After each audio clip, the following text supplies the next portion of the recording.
Hello, I am here with a new video. Obviously, I just started the video after reading After Moonrise and having a not so great time. Um, Not so great it was a terrible book, but sometimes it was terrible in a funny way where I got to just have delighted disbelief at the fact that this was put to print. But not like an enjoyable read, truly. But now I'm reading a much more enjoyable book. I'm reading Paladin's Grace by T. Kingfisher. I'm on page 144 and I'm loving it. I really like Stephen. He's very interesting. His situation is so interesting. So basically what happened is this is a world with a whole bunch of different deities and like servants of those deities. Different people serve different gods in different ways. So like Stephen was a paladin of the Saint of Steel. So he was like a berserker paladin. He would have this like battle rage come over him, and it was like the god's will basically acting through him to slay enemies, monsters, evil, whatever. It was like this state of frenzy, but in a way it was a controlled frenzy, because once the job was done, he would come out of it and he would just go back to being a chill dude, which I think is a really, really cool concept. There's also other deities, like we also learn a fair bit about the Temple of the White Rat, and they are largely like healers and law clerks and stuff. So like they don't really have warriors. But what ended up happening is the Saint of Steel died, which was a thing that everyone was like, they didn't know a god could die. Shit.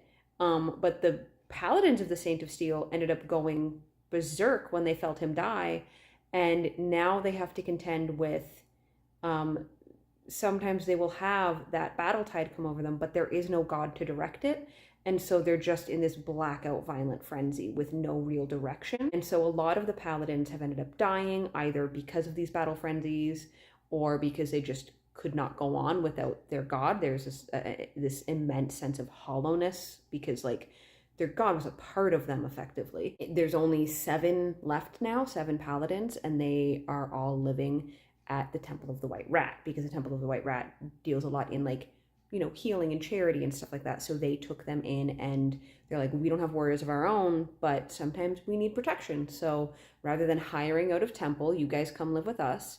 And if we need protection, you can serve that duty. So like, that's like a really compelling premise. Like that's a pretty intense life change to go through. And it also raises a lot of questions. Like right off the bat, I'm immediately like, are we going to be contending with the mortality of gods in this book, like even outside of the Saint of Steel dying? Is that going to be an ongoing thing? Because that's sick. I love that. I'm currently watching campaign 4 of Critical Role, so you know the death of gods is a pretty compelling subject to me right now. But there's also little things about Stephen that I find really, really fun. Like he knits. I think that's delightful, and it's actually really, really accurate to a lot of what are considered very like gruff and manly jobs, where, you know, a lot of these jobs have downtime, like sailors, for example. They have such long periods of downtime that knitting is not an uncommon hobby for sailors, at least historically, because one, it passes the time, it doesn't require a whole lot of tools or materials or space, and it's the kind of thing you can put down pretty easily and pick back up again later. So when you're needed, you put it down, you go deal with what you need to deal with, and then when you have another long stretch of nothing to do, you sit down and knit again. And so that's something that Stephen does. We have also met Grace, who is a perfumer who, for reasons we don't fully know yet, I kind of got an inkling of it in the chapter I just read, but she fled the city she used to live in and now lives in, cannot remember the name of the city, but the same city that Stephen lives in. And she's definitely dealing with a lot. She's a very like anxious person. She's definitely on the run from something, whether she needs to be or is paranoid about it. And she had a failed marriage. You know, there's some interesting things going on. I love the way that Stephen and Grace met. Stephen was on his way back from escorting a healer through this kind of slummy area. And so he's heading back towards the Temple of the White Rat when he hears this woman running, and she like runs up to him and is like, hide me, hide me. And so he like kind of pushes her up against the building, and they like pretend that he's like, they're right next to the red light district essentially. So he's pretending that he's soliciting her, and she goes along with it. And there's these, oh, this is such a cool concept. I love the concept of all the different gods. There's the followers of the Hanged Mother, who are called the Motherhood. I just love that so much. I can't articulate why. I just, oh, it's so good. But they're this kind of like dark and nefarious order, and they were essentially harassing Grace because Grace was kind of somewhere where she wasn't supposed to be, but like it's not that big of a deal. And so like through Grace and Stephen pretending to be engaged, the Motherhood eventually walks away. Stephen walks Grace a little further through the slum until she's closer to her neighborhood, and they part ways, having neither of them asked each other their names. And so that's a really compelling beginning. But I'm now at a point where they have finally encountered each other again, and I'm just really excited to see where this is going. I want to learn more about Grace's backstory. I want to learn more about what happened with Stephen's god and if it's going to happen to other gods. I'm wondering about, like, obviously the Motherhood is being set up as antagonists, but like to what end? What are they going to do? And I'm just really enjoying it. So yes, I'm very excited to keep reading this book. And it will hit my cover challenge for January, which is a book with internal body parts on it, because this cover has some little bones on it. So that's very good. I am 48% of the way through Paladin's Grace by T. Kingfisher, and it is so good. I continue to love Stephen and Grace's dynamic. I just got to a point where there's some developments between them, but then Stephen kind of panics and then accidentally like makes it out that he doesn't like, that he isn't interested, and then Grace is all hurt and upset. So now we're dealing with that, and it's frustrating, but like the good frustrating, the juicy frustrating, where it's like, just come on, guys. I am also still intrigued by the like mystery plot. Editing Rachel here. I didn't talk about the mystery plot, did I?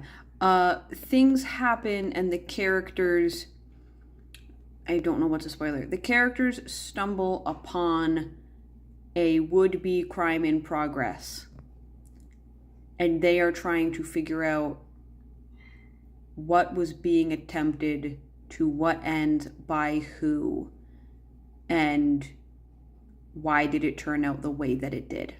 That is the least spoilery way I can explain it. It doesn't occupy like a huge portion of the text, but it's like, you can tell it's always kind of on the characters' minds, and like it is a thing they're all trying to figure out, and we're slowly getting more clues about what's going on. We've also gotten some hints about stuff maybe relating to Marguerite's background, which intrigued. There was stuff with like the prince and Grace that have me like curious about like obviously that's going to come back in some way, but like why and how, and I don't know, I'm really enjoying it. It's one of those unfortunate situations where like I really, really like this book. I don't know how to talk about how much I like this book, so all I really know how to do is just sit here and go like, I like this book. I like the tone of the writing. It's very like, there's an element of stream of consciousness to it, but like, I don't know, maybe stream of consciousness isn't the right word, but like we get a lot of the characters' thoughts, and I like the way it keeps calling back to like weird little incidents that they have, but also there's something that feels very like earnest and sweet about it. Like Stephen gave Grace a pair of socks that he knitted, and Grace keeps coming back to that and is like back and forth on like, does it mean something that he gave me socks? And it's like, it's just so cute. So I'm really, I'm so excited to be reading this book. I want to keep reading it, but maybe I'll read more tonight. But yes, it's very good. I wish I was more articulate about how much I like it, but alas, at this point I'm just rambling. So I think I'll end this clip here. Correction, Libby was being weird. Apparently I'm 53% of the way through, not 48%. I don't know why Libby loaded my percentage wrong, but whatever. I am 80%, nope. I am 82% of the way through Paladin's Grace, and I figured I should probably give an update before the end because the plot has twisted. I won't say what the plot twist is, but things have happened, and I'm not entirely sure how the characters are going to get out of this. It is definitely not where I anticipated this story going, but also I'm very like interested in how this is going to play out. Like there's little things where like I wasn't sure how they were going to come back, but I'm glad they did. So like there's been this through line mystery of beheadings happening, and we've gotten some very important revelations about what's going on with that, but also kind of still, like, I feel like there's more to resolve for it, given the chapter I just read. I'm also, there was a character that was introduced much earlier in the book that I thought was just being introduced as a way to show Stephen getting jealous. And like to have some awkward, tense moments around that. But then he has come back and is like involved in, I'm trying to say this without spoilers, involved in how this is twisting. And I'm very interested in that and like what exactly his motive is. And of course the motherhood is there. And I'm just wondering like how wrapped up are all these players in each other? Like does this person who originally I thought was just there to be jealous, like is that person fully involved with the motherhood, or do they just kind of happen to be playing into what the motherhood wants? And like how does this tie back to the poisoning at the beginning of the book? And I don't know, I'm just really interested. I'm really interested and I really want to find out how it all plays out, but I figured I should give a quick update before we get too far because I'm in the final stretch and yeah. So this one's having shorter updates, but I think maybe that's for the best because I'd rather have short and sweet updates than rambling updates where I don't really say anything. Also, it will be easier on me when I am editing. Hello, apologies for the state of my face. Parenting is hard. I finished reading Paladin's Grace last night, but I was tired and I just did not have my thoughts organized. I don't really have my thoughts organized right now either, but we'll try. I should start by saying I loved this book. It was so good. 5 stars for sure. But I really, really liked the way everything wrapped up. I thought there was a lot of clever little things and like the twist, like I had some suspicion of, and I feel like it was foreshadowed because like during certain scenes there would be, people would be talking about like, okay, you're saying such and such has happened, but where is so-and-so? Like so-and-so could speak to this. And there would be some excuse made about why so-and-so isn't there. And then, when the reveal happens, it's like, oh, that's why so-and-so wasn't here. That was like orchestrated. There was also a bit of a bait and switch with Marguerite, and I liked how that was handled. I thought like there was a good build up and then the payoff was really satisfying, and it also like really made sense with what we know of Marguerite so far. And also there was a reveal about Marguerite that was like, okay. So I'm interested. Like I know this is a series and I'm pretty sure she's one of the like a part of a couple in a later book. So I'm curious to see like how much more do we learn about her. And I really liked, it sounds weird, but I enjoyed that there was like legality stuff in this book. I enjoy that that's part of what the Temple of the Rat does because it's just such a real thing to contend with. And I like that attention to like the workings of this world. I also specifically appreciated that this is a world with a flawed legal and court system. Without getting too into specifics, like very clearly there are aspects of the system that just doesn't like I'm sitting here reading like you can't do that, but in this world you can because it's not our legal system. It's not the real world. And I appreciated that because it just gives the world its own sense of realness in a weird way. Like the fact that it doesn't make sense to our world makes this world feel more real.